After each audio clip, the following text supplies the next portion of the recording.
Hola, maestra Norma. La saludo respetuosamente en representación de mi equipo. Está conformado por mi compañero Eduardo Inocente y su servidora Karina Fernanda. Bueno, vamos a presentar el tema Introducción a la programación de un lenguaje estructurado. Bueno, para comenzar, vamos a presentar en esta exposición el lenguaje de Visual Studio.net. Bueno, existen diferentes lenguajes de programación, pero ¿qué es un lenguaje de programación? Bueno, estos son instrucciones, es un conjunto de instrucciones que permiten a las personas o los programadores indicar algunas operaciones en las computadoras. Esto con el fin de realizar algunos programas o, controlar el comportamiento de una computadora. Bueno, el tema 3.1 abarca una introducción a la estructura Visual Studio.net, en este caso. Bueno, Visual Studio.net es una estructura que va a permitir a los desarrolladores crear o desarrollar algunos programas o proyectos de manera eficiente. Bueno, las partes de este programa es una barra de menú en la que vamos a poder encontrar cuál es bueno, para iniciar o para agregar un proyecto o terminarlo, la barra de herramientas. También vamos a encontrar un explorador de soluciones donde vamos a poder tener dos ventanas abiertas al mismo tiempo para poder hacer operaciones simultáneamente. Ventanas de documento, ventana de propiedades y ventanas de salida. Bueno, el subtema 3.2 sería la estructura básica del programa en base a Visual Studio Net, que pues se compone de los siguientes elementos. Son 7 elementos fundamentales en los que nosotros podemos determinar el código que vayamos a incluir dentro del mismo programa o el programa que vayamos a correr. Que el primero serían las directivas del preprocesador, que incluyen información que se procesa antes de la compilación del código. Pues esto sería más que nada la función que nosotros vamos a desempeñar dentro del mismo código o el mismo algoritmo que nosotros vamos a ir desarrollando. El espacio de nombres, pues este espacio de nombres para el programa se utiliza para agrupar clases relacionadas, y esto es muy importante porque así nosotros vamos a poder diferenciar qué es lo que nosotros estamos pidiendo de datos o variables. En este caso, nosotros estaríamos pidiendo valores para esos datos. La clase principal pues contiene el código de fuente para el programa y en donde se inicia la ejecución del programa. Es donde vamos a empezar a desarrollar el algoritmo y donde va a finalizar. Los métodos y funciones, pues estos incluyen el código que realiza tras las tareas específicas en el programa, pues, como ya lo son las operaciones, o en este caso si vamos a utilizar algún tipo de condición, ya sea if else, o bueno, en este caso sería selectivas simples o selectivas dobles, o en todo caso repetitivas. Las variables y constantes, que pues más que nada almacenan valores y datos utilizados en el programa, pues que van a ser indispensables para poder hacer ejecutable bien el programa. Y los comentarios, que pues es más que nada nos van a servir, como ya lo dijimos, para saber o identificar de una manera más precisa qué es lo que nosotros estamos actualizando en ese programa. Y las instrucciones, que son las líneas de código que indican al programa qué hacer. Más que nada es cómo vas a ir pidiendo tú los datos para que se ejecute el programa de una manera rápida y eficiente. Bueno, el tema 3.3 habla sobre los tipos de datos. Bueno, el primer tipo de dato que encontramos es el número entero o el tipo de dato entero, que va a permitir que introduzcan, por ejemplo, números, como lo menciona, por ejemplo, 2, 3. Cuando es un dato de tipo carácter, bueno, va a permitir almacenar únicamente ya sea una letra o un número. Y cadena de caracteres, que es de string, va a permitir introducir ya sea una serie de datos que contengan tanto números como letras, por ejemplo. Booleano o bool va a presentar el tipo de dato verdadero o falso. Esto se utiliza cuando se representa en alguna estructura, ya sea donde hay condiciones o bucles. También puntero, este tipo de datos sirve para almacenar direcciones de memoria. Arreglo, este tipo de dato va a permitir almacenar imágenes, audio o datos numéricos. Y estructura, bueno, va a permitir almacenar diferentes tipos de datos, pues sí, agrupados o relacionados entre sí. El 3.4, que son los identificadores. Pues en el programa los identificadores se utilizan para nombrar variables, funciones, clases y otros elementos del programa. Los identificadores pues deben de seguir ciertas reglas para ser válidos. Como número 1 deben comenzar con una letra o un guión bajo, no pueden comenzar con un número. Pueden contener letras, números y guiones. No pueden utilizar el guión medio porque sería un operador que sería el de resta. entonces tendría que ser un guión bajo. Distinguen entre mayúsculas y minúsculas. Si nosotros vamos a nombrar alguna variable con inicial minúscula y más adelante la nombramos con el mismo nombre pero con mayúscula, pues hay una diferencia. ¿Por qué? Porque son dos variables distintas. No pueden usar palabras clave del lenguaje de programación usado como lo son el if, el while, el for, el string, el integer. ¿Por qué? Porque ya son por ende variables que el programa tiene para poder identificar cierto tipo de datos. Los identificadores pues deben de ser descriptivos y significativos para el elemento que representa. Si nosotros vamos a nombrar a lo mejor un promedio, pues la opción más recomendable es determinar la variable como from. Si vamos a determinar un nombre, pues la opción más variable sería nom o nombre en este caso, pero siempre y cuando vayamos a respetar si vamos a utilizar mayúsculas o minúsculas o variado, o puede ser simultáneamente, nada más que tiene que ser la misma palabra con las mismas con los mismos caracteres que nosotros vamos a utilizar. En la tabla siguiente se muestran los caracteres de tipo identificador, que es el %, que más que nada es para el tipo de datos enteros, y pues un ejemplo de esto sería a lo mejor si nosotros determinamos una variable como L, pues esa variable como L tiene que ser de tipo identificador entero, y las demás que son sucesivamente, por ejemplo long, si es muy largo o extenso, vamos a utilizar el símbolo de y para de admiración para los detalles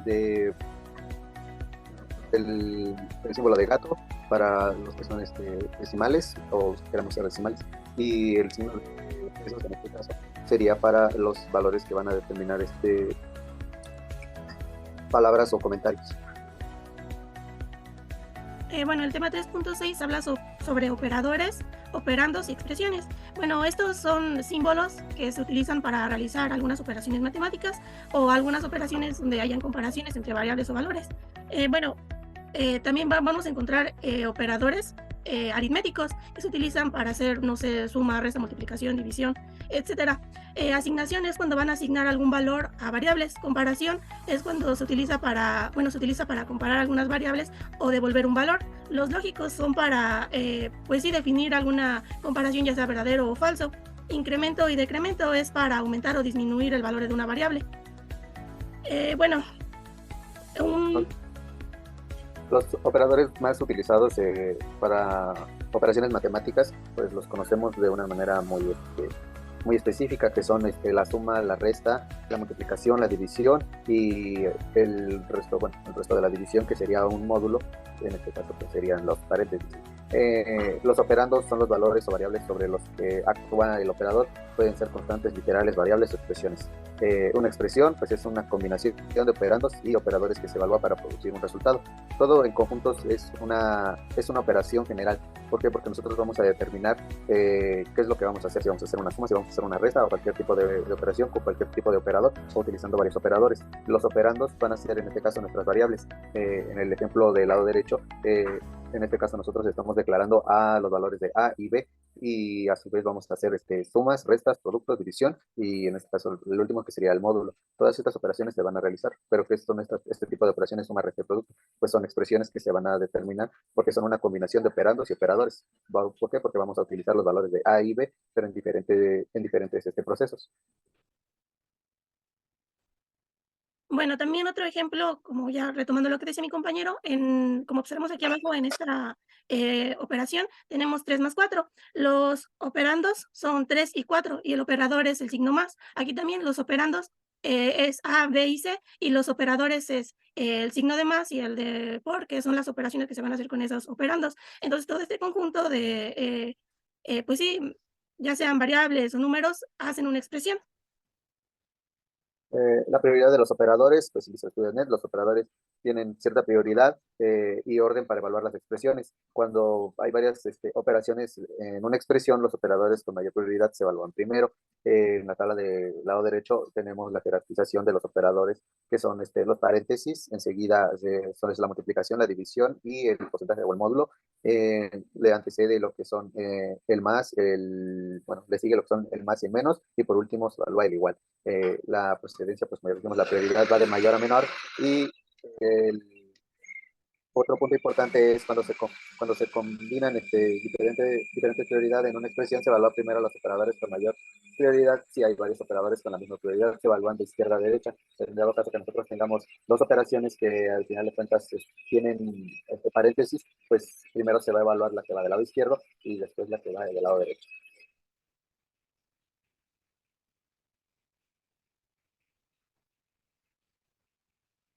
Bueno, las estructuras selectivas y de repetición en Visual Studio Net, pues más que nada va a ser un entorno de desarrollo integrado, como ya lo habíamos dicho, pues nos va a admitir nos va a permitir determinar varios tipos de lenguajes de programación y para un desarrollo de estructuras pues, ya sea selectivas y de repetición, que en este caso la estructura selectiva pues va determinada por lo que es if else, los switch y estructura de repetición como lo son el for, el while y el do while. Bueno, la estructura selectiva simple es una estructura básica. Va a permitir tener, bueno, en esta estructura vamos a encontrar alguna condición específica. Em, bueno, la estructura selectiva permite el flujo del diagrama, permite que el flujo del diagrama siga por por un camino específico. Si se cumple una condición determinada, pues va a continuar con las operaciones. En caso de que no, pues simplemente va a arrojar a imprimir un resultado o por el contrario no va a hacer cierta operación. La selectiva doble, pues es la estructura if-else, que nos va a permitir que en un programa tome decisiones en función de si una condición es verdadera o si es, en dado caso, pues es falsa. Y pues el programa va a evaluar una condición dentro de los paréntesis después de la palabra clave if. Que nos referimos en el ejemplo de la derecha, si nos vamos a los programas donde dice if else número menor que 12, entonces pues se enviará la respuesta que o la variable determinada arriba como un string, o sea, un carácter con letras, va a ser este niño y va a asignar esa variable. Sí, sí, es verdadero. Por otro lado, si es falso, entonces tenemos otra condición, que si el número es mayor a 13, entonces él o la variable determinada como string será un joven. Si se cumple, entonces se enviará este mensaje. En otro caso, si no lo manda, tendríamos, si el valor es falso, entonces se sigue a la siguiente condición, que sería if, que sería el número mayor a 30, entonces pues ya la variable sería un adulto, enviaría ese mensaje, y finalmente terminamos todo el proceso de esa selectiva doble, finalizando con end if. Bueno, la estructura selectiva anidada es una extensión de la estructura selectiva simple, en la que se incluyen varias condiciones dentro de la misma estructura. Esto va a permitir tomar decisiones complejas y proporciona una mayor flexibilidad en la lógica del programa. Y por último, for, pues la estructura for permite que un programa ejecute un conjunto de instrucciones de un número específico de veces, ya sea para algo que nosotros vamos a hacer repetitivamente, pero con a lo mejor contadores diferentes o de alguna manera a lo mejor queremos seguir calculando el número de algún dato que nosotros requerimos, pero de manera no consecutiva, sino de control, de manera que vea 1, 2, 3, 4, 5 consecutiva. Tres puntos importantes que son la inicialización, que se utiliza para establecer el valor inicial de una variable de control, que en este caso, pues, en la imagen de la derecha sería j pues, igual a 1. ¿Por qué? Porque vamos a comenzar desde el inicio 1. La condición se utiliza para verificar si se debe de seguir ejecutando el bloque del código. En este caso sería en la actualización, que sería step, va a seguir actualizando. Comenzamos con el step 1.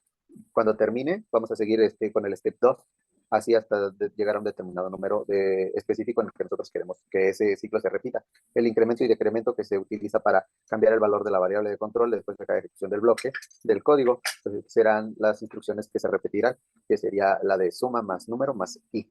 Esto nos permitirá que cambie la actualización y vuelva a recibir los mismos datos y vuelva a repetir el mismo proceso, pero para diferente uso o utilización.